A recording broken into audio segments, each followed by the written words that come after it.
अस्सलाम वालेकुम dear friends. I hope कि आप सबके सब खैर खैरियत से होंगे। हम लोगों ने स्टार्ट किया हुआ है माइक्रोबायोलॉजी को। ठीक है, लास्ट में हम लोगों ने स्टडी किया था कि माइक्रोबायोलॉजी क्या होती है और माइक्रोबायोलॉजी का स्कोप क्या है। ठीक है, और हम बात उसके बाद हम लोगों ने देखा कि scope of microbiology in the future mean हम लोग उसको अब जो मीन एडवांस टेक्नोलॉजी के साथ साथ हम लोग माइक्रोबायोलॉजी को किस तरह से इस्तेमाल करते हैं उसके बारे में हम लोगों ने पढ़ा था। आज हम लोग स्टार्ट करने जा रहे हैं माइक्रोबायोलॉजी का एक और चैप्टर जो कि है आप लोगों का बैक्टीरिया। ठीक हो गया। बैक्टीरिया के बारे में पढ़ेंगे, हम लोग उसकी मॉर्फ डिस्कवरी देखेंगे थोड़ी सारी, और फिर बाद में इसके बाद हम लोग क्लासिफिकेशन पढ़ेंगे बैक्टीरिया की कि हम लोग किस किस बुनियाद पे और किस किस तरह से उसको क्लासिफाई करते हैं। ठीक हो गया, लेट्स स्टार्ट। बैक्टीरिया को अगर हम देखें तो ये ग्रीक जुबान का लफ्ज है जिसका मतलब है स्टिक। स्टिक मतलब के छड़ी। ठीक है, छड़ी, स्टिक, या फिर जिसको कहा जाता है केन। ठीक है, केन छड़ी जिसे कहा जाता है, या फिर उसको रॉड। जैसे वही बात आ गई कि रॉड या स्टिक छड़ी के का मतलब है। ठीक है, अच्छा, इसको रॉड इस वजह से कहा गया था क्योंकि इसको सबसे पहले जब दरियाफ्त किया गया तो वो रॉड शेप का था जो कि बेसिलाई था। ठीक हो गया। आगे चल के हम लोग पढ़ेंगे कि बेसिलाई जो है वो मॉर्फोलॉजी की बुनियाद पर हम लोग बैक्टीरिया को एक क्लास है जिसको हम लोग नाम देते हैं बेसिलाई। ठीक है, जिसमें तकरीबन सारे बैक्टीरियाज जो होंगे वो रॉड शेप के होते हैं। ठीक है, अरेंजमेंट्स की बुनियाद पे हम लोग उसको डिफरेंट फिर मजीद क्लासिफाई कर देते हैं। अच्छा जी, बैक्टीरिया है क्या? ये एक माइक्रोस्कोपिक यूनिसेलुलर प्रोकैरियोटिक ऑर्गेनिज्म है। ठीक है, यूनिसेलुलर यानी कि एक ऑर्गेनिज्म एक सेल रखने वाला। यूनिसेलुलर प्रोकैरियोटिक यानी कि एक ऐसा ऑर्गेनिज्म है जिसके अंदर जो मेम्ब्रेन बाउंड ऑर्गेनेलीज नहीं होती, यानी कि वेल ऑर्गेनाइज्ड ऑर्गेनेलीज नहीं होंगी, और ना ही उसके अंदर जो न्यूक्लियस है उसके इर्द गिर्द कोई भी मेम्ब्रेन मौजूद होती है। ठीक है, यही फ़र्क हमारे प्रोकैरियोटिक और यूकैरियोटिक सेल्स में होता है कि प्रोकैरियोटिक सेल्स के अंदर मेम्ब्रेन बाउंड ऑर्गेनेलीज और मेम्ब्रेन बाउंड न्यूक्लियस मौजूद नहीं होता। लेकिन हमारा जो यूकैरियोटिक सेल्स हैं, जैसे हमारे ह्यूमंस के हैं, ठीक है, एनिमल्स के होते हैं, वो जो सेल्स होते हैं वो यूकैरियोटिक होते हैं, और यूकैरियोटिक सेल्स के अंदर आपके ऑर्गेनेलीज और जो न्यूक्लियस होता है वो मेम्ब्रेन बाउंड होता है।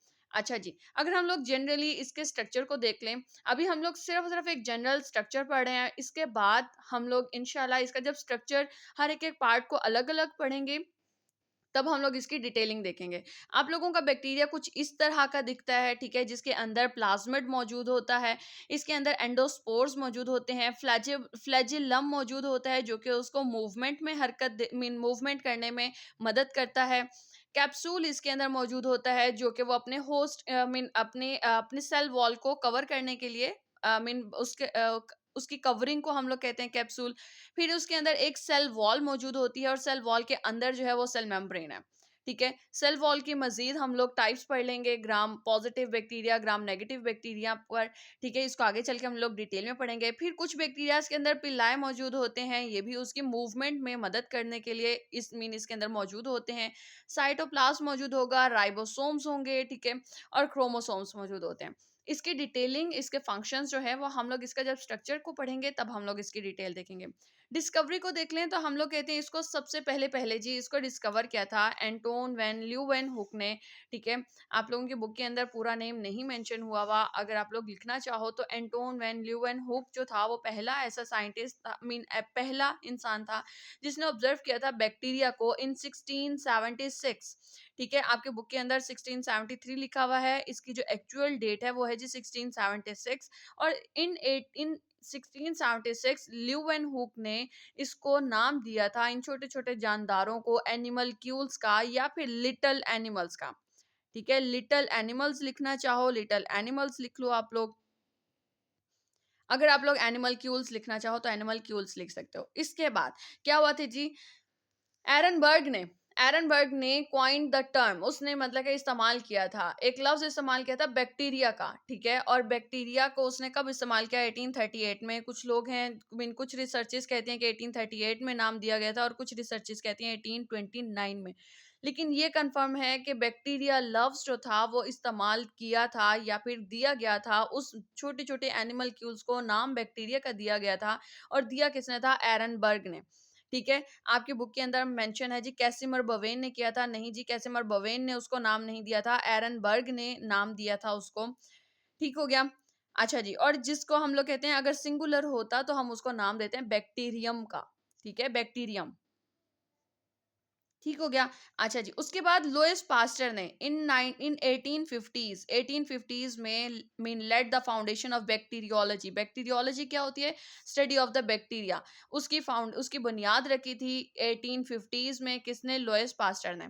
और फिर रॉबर्ट कोच ने इन 1890s की में उसने क्या किया था? उसने डिमॉन्स्ट्रेटेड कर मीन उसने ज़ाहिर कर दिया था किसका? The role of the bacteria as the pathogens, यानी कि ऐसे ऑर्गेनिज्म जो कि बीमारी फैलाते हैं, ठीक है, जो कि इन्फेक्शन की वजह बनते हैं, उसकी इसने बुनियाद रखी थी। किसने? रॉबर्ट कोच ने इन 1890s। ठीक हो गया। इसके अलावा एक और लफ्ज आप लोगों की बुक के अंदर इस्तेमाल हुआ है जी, किसका नाम इस्तेमाल हुआ है? फ्रेडरिक म्यूलर का। आप लोग कहते हो फ्रेडरिक म्यूलर जो था वो एक ऐसा साइंटिस्ट था, या फिर आप लोग उसको कहते हो कि वो एक जर्मन फिजियोलॉजिस्ट था। ठीक है, वो एक जर्मन फिजियोलॉजिस्ट था जिसने एक खास किस्म के बेसिलाई को डिस्कवर किया था। ठीक है, लेकिन इसका कतन मतलब ये नहीं है कि फ्रेडरिक म्यूलर ने उसने सजेस्ट किया था बैक्टीरिया का नाम, या फिर बैक्टीरिया को बेसिलाई कहने का नाम उसने सजेस्ट किया था, नहीं। फ्रेडरिक म्यूलर जो था वो एक जर्मन फिजियोलॉजिस्ट था जिसने एक खास किस्म का बेसिलाई, जिसको नाम दिया जाता था कैंडाइडेटस कैरलसल्सिया म्यूलरी।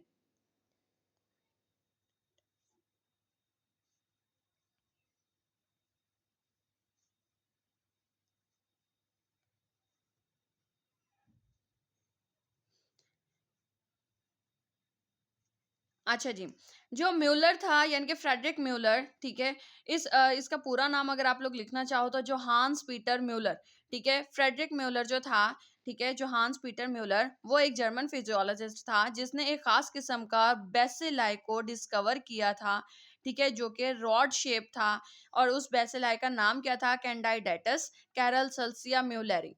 ठीक हो गया। लिखना चाहो तो आपकी मर्जी है, अगर नहीं लिखना चाहते हो तो भी आप लोगों की मर्जी है। आप लोगों की बुक के अंदर सिर्फ इतना मेंशन है कि म्यूलर ने जी सजेस्ट किया था रॉड शेप बैक्टीरिया को, which is known as bacillus. ठीक हो गया।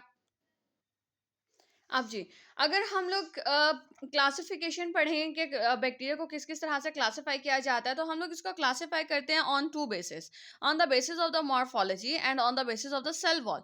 यानी कि अगर हम लोग उसकी एक्स्ट्रा सेलुलर मॉर्फोलॉजी को देखें, यानी कि उसकी शक्ल शुबाहत, उसकी अगर हम लोग साइज शेप को अगर हम लोग देखें, तो उसको मद्देनजर रखते हुए हम लोग अपने बैक्टीरिया को तीन तरह के क्लासेस में डिवाइड कर लेते हैं। एक स्फेरिकल होते हैं यानी कि गोल शक्ल के, एक रॉड शेप होते हैं जो कि बेसिलाई होंगे, और एक स्पाइरल यानी कि इस तरह के स्पाइरल्स होते हैं, ठीक है, हेलिकल फॉर्म में होगा या कॉमा शेप में होगा या स्पाइरोचीट्स होंगे। इसको भी हम आगे चल के देख लेते हैं। अच्छा जी, अगर हम लोग मॉर्फोलॉजी की उनकी शक्ल शुबाहत की बुनियाद पे देखें तो ये तीन तरह के क्लासेस में डिवाइड हो जाता है, स्फेरिकल, रॉड लाइक और स्पाइरल, यानी कि कॉक्साई, बेसिलाई और स्पाइरल्स। और अगर हम लोग उसके सेल वॉल की बुनियाद पे देखें तो हमारे पास एक ग्राम पॉजिटिव बैक्टीरिया आता है और एक ग्राम नेगेटिव बैक्टीरिया आता है। आज के लेक्चर में हम लोग देखेंगे कि on the basis of the cellular morphology हम लोग अपने बैक्टीरिया को कैसे कैसे क्लासिफाई करते हैं। हम कहते हैं सेलुलर मॉर्फोलॉजी है क्या? आप लोगों के सेल की जनरल अपीयरेंस, उसकी आम तौर पर जो उसकी अपीयरेंस है, ठीक है, उस अपीयरेंस को यानी कि उसकी शक्ल शुबाहत है या फिर बज़ाहिरी सूरत जो है आपके सेल की, अंडर ब्राइट फील्ड माइक्रोस्कोप, ये माइक्रोस्कोप की एक किस्म है, ठीक है, under bright field compound microscope के अंडर जब हमें उसकी अपीयरेंस नजर आती है किसी भी सेल की, तो वो उसकी सेलुलर मॉर्फोलॉजी कहलाती है। ठीक है, हम लोग उस माइक्रोस्कोप में देखकर अपने सेल का जो भी खाका ड्रॉ करते हैं या जो भी हम लोग खाका अवेल करेंगे, उस चीज को हम लोग उसकी सेलुलर मॉर्फोलॉजी का नाम देंगे। ठीक हो गया। अच्छा जी, कोकस की बात अच्छा, अगर अब हम लोग सेलुलर मॉर्फोलॉजी की बुनियाद पर अगर हम लोग क्लासिफाई कर देते हैं, तो हम लोग कहते हैं एक हमारे पास कोकस आ जाता है, एक बैसिलस और एक आ जाता है जी स्पाइरलम। ठीक हो गया। अच्छा जी, अब कोकस क्या होते हैं? हम कहते हैं स्फेरिकल शेप्ड यानी कि गोल शक्ल के बैक्टीरियम जो होंगे वो कोकस कहलाते हैं। ये कोकस जो है ये लफ्ज़ अख़ज़ किया गया है ग्रीक ज़ुबान का, ठीक है? जिसका मतलब है जी कोकोस, ठीक है? कोकोस लफ्ज़ से कोकस जो था, ये लफ्ज इस में निकाला गया था जिसका मतलब था बेरी। जैसे हमारे पास ब्लूबेरीज होती हैं, गोल गोल होती हैं, ठीक है, बिल्कुल उस लफ्ज से ये निकाला गया था कोकोस। अच्छा, अगर हम लोग इसका साइज देखें तो 0.5 माइक्रोमीटर से 1 माइक्रोमीटर इन डायमीटर तक इसका साइज होता है, और ये चीज आप लोगों का एमसीक्यू बन जाता है। ठीक हो गया। अच्छा जी, अब अगर हम लोग कोकस को मजीद क्लासिफाई कर दें तो हमारे पास एक मोनोकोक्साई आते हैं, डिप्लोकोक्साई आते हैं, स्टेप्टोकोक्साई आते हैं और स्टेफाइलोकोक्साई आते हैं। ठीक है, मोनोकोक्साई यानी कि अगर सिर्फ एक सिंगुलर है, सिंगल, अगर हमारे पास सिंगल्स में कॉक्साई मौजूद हैं, बिल्कुल ऐसे जैसे अंगूर का एक दाना है, ठीक है, तो वो मोनोकोक्साई होगा, as for example monococcus species. Diplococci अगर दो स्पीशीज हैं, सॉरी दो कॉक्साई हैं, यानी कि दो मोनोकॉक्साई मिलकर, कॉक्साई इन पेयर्स, अगर तो दो अंगूर एक साथ इकट्ठे हैं, ठीक है, तो उसको आप लोग कहते हो जी डिप्लोकॉक्साई, फॉर एग्जांपल निजीरिया ग्नोरिया। स्टेप्टोकॉक्साई, अगर आप लोग कॉक्साई को चेन लाइक स्ट्रक्चर में आपको मिल जाते हैं, ठीक है, एक के बाद दूसरा, तीसरा, चौथा, पांचवा, तो उसको आप लोग नाम देते हो स्टेप्टोकॉक्साई का। फॉर एग्जांपल स्टेप्टोकोकस पायोजीन्स, जो कि स्टेप थ्रॉट्स पैदा करते हैं, यानी कि जो हमारा गला सूज जाता है, सोजिश जो हो जाती है आपके गले के अंदर, वो चीज आ जाती है। और स्टेप्टोकोकस म्यूटेंस, जो कि टूथ डिके करता है, यानी कि दांत का गल जाना या सड़ जाना। अच्छा जी, अब इसके बाद आप लोगों की आ जाती है जी स्टेफाइलोकॉक्साई। स्टेफाइलोकॉक्साई के अंदर आप कहते हो अगर तो कॉक्साई ग्रेप लाइक स्ट्रक्चर में है, यानी कि जैसे अंगूरों का पूरा एक गुच्छा हो आपके पास, ठीक है, बिल्कुल इस तरह से, ठीक है, स्टेफाइलोकॉक्साई कहलाएगा। तो हम लोग कहते हैं as for example Staphylococcus aureus. ठीक हो गया, स्टेफाइलोकोकस ओरियस। अच्छा, यहाँ से अब हम लोग देख लेते हैं मोनोकॉक्साई, अगर हमारे पास एक होगा, दो बॉल्स हैं तो डिप्लोकॉक्साई, अगर वो चार इस तरह की अरेंजमेंट में है तो टेट्राड कहलाता है। अगर हमारे पास यही चीज जो है एक चेन की सूरत में है तो स्ट्रेप्टोकॉक्साई, और यही अगर ये छोटे छोटे से गोल गोल से हमारे दाने जो हैं ये अगर हमारे पास इरेगुलर फॉर्म में आते हैं तो ये स्टेफाइलोकॉक्साई कहलाएंगे। ठीक हो गया। अच्छा जी, बेसिलाई की बात कर लेते हैं, तो आपकी जैसे बुक के अंदर मेंशन है, बिल्कुल मैंने वो चीज़ लिखी है कि म्यूलर ने जैसे कहा था कि जो रॉड शेप जो है वो बेसिलस कहलाती है, और ये mean long mean as long as mean कितने बड़े होते हैं 20 माइक्रोमीटर, और छोटा सा छोटा 0.5 माइक्रोमीटर तक होता है। अगर आप लोग इसको शॉर्ट करके लिखना चाहो तो आप लिख सकते हो कि 0.5 माइक्रोमीटर से लेकर 20 माइक्रोमीटर तक इसका साइज होता है। That's it. इस पूरी लाइन को छोड़कर आप बस सिर्फ इतना साइज इसका लिख दो, और इसको आप लोग एमसीक्यू के लिए याद कर लो, बस इतना बहुत है। ठीक हो गया। अच्छा जी, बैसिलस, अगर बैसिलाई आपके पास सिंगुलर फॉर्म में है, डिप्लोकॉक्साई सॉरी डिप्लोबैसिलस जब आपके पास बैसिलाई जो है पेयर फॉर्म में है, और ये पेयर फॉर्म में इस तरह से होगा, ठीक है, डिप्लोबैसिलस कहलाएगा। अगर आपके पास ये पेयर फॉर्म में इस तरह से है, ठीक है, तो ये मीन इस चीज इस अरेंजमेंट को आप लोग डिप्लोबैसिलस नहीं कहते हो, आप लोग डिप्लोबैसिलस कहते हो इस शेप को। ठीक हो गया। अच्छा जी, स्टेप्टोबैसिलस कौन से होते हैं, यानी कि बैसिलस इन चेन फॉर्म, अगर तो वो इस तरह से चेन फॉर्म में है तो वो स्टेप्टोबैसिलाई कहलाते हैं। और पेलिसैड्स कैसे होते हैं, पेलिसैड्स में बैसिलाई इन इरेगुलर पैटर्न, अगर तो वो इस तरह से खड़े हुए हुए मीन लॉन्गिट्यूडनल फॉर्म में एक दूसरे के साथ जुड़े हुए हैं तो पेलिसैड्स कहलाते हैं। ठीक हो गया। अब आ जाते हैं जी लास्ट फॉर्म जो थी हमारी स्पाइरल्स। ठीक है, स्पाइरल्स कैसे होते हैं, स्पाइरल बैक्टीरिया जो हैं वो तीन तरह की शक्लों की सूरत में नजर आते हैं। Number one विब्रियोस। विब्रियोस कैसे होते हैं, कर्व्ड फॉर्म में, ठीक है, बिल्कुल इस तरह से, जैसे हमारा काजू है, ठीक है, काजू की सूरत में होते हैं, या कॉमा कॉमा शेप्ड फॉर्म में होते हैं, बिल्कुल इस तरह से। ठीक है, ये जो कॉमा शेप्ड हमारे पास कर्व्ड रॉड्स हैं, ठीक है, वो विब्रियोस कहलाते हैं। फॉर एग्जांपल विब्रियो कॉलरा, जो कि कॉलरा का मतलब है कॉलरा फैलाने का जो वो है वायरस, सॉरी बैक्टीरिया है, ठीक है, विब्रियो कॉलरा। फिर हम लोग कहते हैं स्पाइरलम। स्पाइरलम कैसे होता है, हेलिकल शेप्ड का होता है, थिक सेल वॉल होती है, और ये रिजिड होता है। ठीक है, हेलिकल होता है किस तरह से, जैसे हमारा ये चीज है, ठीक है, हेलिकल होगा, रिजिड होगा, और थिक वॉल होगी इसकी, ठीक है। और फिर हम लोग कहते हैं मीन विद एक्सटर्नल फ्लैजिला, और इसके साथ फ्लैजिला भी मौजूद होता है। For example H pylori. बिल्कुल इस तरह से, ठीक है? सॉरी, इस तरह से, स्पाइरलम वॉल्यूटन, या फिर आप लोग लिखना चाहो तो एच पाइलोरी भी लिख सकते हो। स्पाइरलम वॉल्यूटन है या फिर एच पाइलोरी। स्पाइरोचीट्स कैसे होते हैं? स्पाइरल शेप्ड के होते हैं, थिन वॉल होती है और फ्लेक्सिबल होते हैं, ठीक है? हैविंग इंटरनल फ्लैजेला, और इसका फ्लैजेला अंदर की तरफ होता है। फॉर एग्जांपल लेप्टोस्पाइरा, ठीक है? या फिर स्पाइरोचीट्स, ठीक हो गया? राइट। आज का लेक्चर यहीं तक गई। आई होप कि आप लोगों को ये चीज समझ में आई होगी। अब हम लोग पहले एक दफा इसको बुक से देख लेते हैं कि हमारे बुक में किस तरह से लिखा हुआ है। अच्छा जी, हम लोग कहते हैं बैक्टीरिया। बैक्टीरिया में हम लोग ने डिस्कवरी देखी। डिस्कवरी को अगर तो आप लोग वहाँ नोट्स में से देख कर और यहाँ पे लिख लेते हो तो ज़्यादा बेटर है, क्योंकि ये 1673 में नहीं था, 1676 में था। ल्यू वैन हुक के जो स्पेलिंग है वो चीज़ करेक्ट कर लोगे। इसका पूरा नाम था जी एंटोन वैन ल्यू वैन हुक, ठीक है?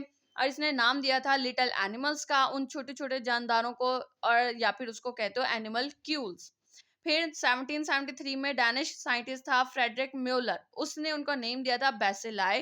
लेकिन इसने एक स्पेसिफिक स्पीशी को नेम दिया था। मैंने भी आप लोगों को बताया कि एक स्पेसिफिक स्पीशी थी बेसिलाई की, जिसका नाम था कैंडाइडेटस कैरलसल्सिया म्यूलरी, ठीक हो गया? और उसने उसी नाम पर अपने नाम से ही उसने उसका नाम दिया था, ठीक है, म्यूलरी। अच्छा, अब वो कहते हैं कि उसने ये नाम दिया था बेसिलाई का, क्यों? क्योंकि वो रॉड शेप के थे। फिर ये 1850s में फ्रेंच बायोलॉजिस्ट कैसिमर बिवेन ने नेम दिया था बैक्टीरिया। ऐसा कुछ नहीं है, मैंने जितना भी स्टडी किया है कहीं पर भी कैसिमर बिवेन का नाम नहीं है। हाँ जी, अगर तो आपने कोई बुक पढ़ी है और आपके अकॉर्डिंग है तो आप लोग मुझे रेफरेंस उसका कमेंट सेक्शन में ज़रूर बताओगे। जितना मैंने स्टडी किया था उसके अकॉर्डिंग जो है वो एरनबर्ग जो था, ठीक है, आई थिंक सो कि मैं इसको सही से प्रोनाउंस कर रही हूँ, एरनबर्ग जो था उसने नाम दिया था इसको बैक्टीरिया का, ठीक हो गया? जो सिंगुलर बैक्टीरियम। उसके बाद बैक्टीरिया की हम लोगों ने डेफिनेशन देखी। डेफिनेशन में वही चीज़ है सब कुछ, कि ये यूनिसेलुलर था, प्रोकैरियोट था, simple association of similar sales की, ठीक हो गया? प्रोकैरियोटिक ऑर्गेनिज्म है, यूनिसेलुलर, बात को रिपीट किया हुआ है, और lack of membrane bound nucleus है और मेम्ब्रेन बाउंड ऑर्गेनेलीज है। नीचे छोड़िए, जो स्ट्रक्चर बना हुआ है इसको थोड़ा सा क्लियर करके वहां से देख लोगे जो भी मैंने आपको दिखाया था। अच्छा, अगर आप लोग इसके क्लासिफिकेशन देखते हो according to the cellular morphology, तो हम लोगों ने इसके बारे में पढ़ लिया, ठीक है? अगर आप लोग उस तरह से ग्राफिकल फॉर्म में इसको लिखते हो तो फिर आप लोगों के मार्क्स कहीं नहीं गए, ठीक है? आप लोग नीट एंड क्लीन उसका पहले स्ट्रक्चर बनाकर दिखाओ कि हम लोग दो तरह से क्लासीफाई कर सकते हैं, on the basis of the morphology, cellular morphology, और on the basis of the cell wall, ठीक है, ग्राम पॉजिटिव और ग्राम नेगेटिव। हम लोग सेलुलर मॉर्फोलॉजी की बुनियाद पर सेलुलर मॉर्फोलॉजी होती क्या है उसकी आप लोगों ने डेफिनेशन बता दी, ठीक है? ये आप लोगों की डेफिनेशन लिखी हुई है यहाँ तक। उसके बाद 3 नाम लिखे और उसके बाद आप लोगों ने उसको स्टार्ट किया। बेसिलाई में हम लोग कहते हैं वही बात ही रिपीट हो रही है कि म्यूलर ने सजेस्ट किया था कि रॉड है, ठीक है? ये रॉड लाइक हैं, is known as a bacillus. उस वो एक जर्मन फिजियोलॉजिस्ट था जिसका पूरा नाम था जोहान्स पीटर म्यूलर, ठीक है? इसने एक स्पेसिफिक टाइप का बैक्टीरिया आई मीन इजाद किया था जिसका नाम था कैंडाइडेटस कैरलसल्सिया म्यूलरी, ठीक है? Is a type of the bacteria, और उसका उसने बताया कि ज्यादा से ज्यादा 20 माइक्रोमीटर लंबा होता है और छोटे से छोटा 0.5 माइक्रोमीटर होता है। उसके बाद हम लोगों ने कॉक्साई की टाइप्स देखें कि कॉक्साई होता क्या है। कोकोस से निकला है ये लफ्ज, जो कि ग्रीक जुबान का लफ्ज है, ठीक हो गया? अच्छा, इसको ई कर लोगे, ये गलत लिखा हुआ है, ग्रीक जुबान का लफ्ज है कोकोस, ठीक है? और फिर ये छोटे से छोटा 0.5 माइक्रोमीटर से लेके 1 माइक्रोमीटर तक इन डायमीटर है। डिप्लोकॉक्साई, स्ट्रेप्टोकॉक्साई, कोकस, स्टेफाइलोकॉक्साई या फिर स्टेफाइलोकोकस। और उसके बाद आप लोगों ने यहाँ से आप लोग देख सकते हो कि सारसीना और टेट्राड। अच्छा, सारसीना हम लोगों ने नहीं पढ़ा। सारसीना क्या होता है? ये एक ऐसा मीन कोकस की एक ऐसी फॉर्म है जो कि 3D स्ट्रक्चर देता है, यानी कि जिस तरफ से भी घुमाओगे इसको, ठीक है, तो आप लोगों को चार चार चार उस तरह से मीन हर जगह से आपको चार कॉक्साई जो है आपस में जुड़ते हुए नजर आएंगे, ठीक हो गया? अच्छा, ये चीज याद रखोगे कि जो भी टाइप याद कर रहे हो लाइक स्पाइरल्स हैं, तो विब्रियोज हो, स्पाइरेला हो या फिर स्पाइरोचीट्स हो, सबकी एक एक एग्जाम्पल लाजमी याद रखोगे, ठीक हो गया। स्पाइरल्स में हम लोगों ने कहा कि स्पाइरल्स जो हैं वो इन 3 सूरतों में किसी भी फॉर्म में हो सकता है। आपकी बुक के अंदर सिर्फ फिब्रियोज और स्पाइरला लिखा हुआ है। लेकिन यहाँ पे जैसे कि मेंशन है कि spirals may take one of the following 3 forms, ठीक है? जबकि नीचे सिर्फ विब्रियोज और स्पाइरला है, तो आप लोग स्पाइरोचीट्स भी मेंशन करोगे। वो मैंने भी आप लोगों को पढ़ाया, वहाँ से देखकर अपनी बुक के ऊपर मेंशन कर लोगे। विब्रियोज जो कि कॉमा शेप का होता है हमारा, इस फॉर्म में होता है, ठीक है? इस तरह से होता है।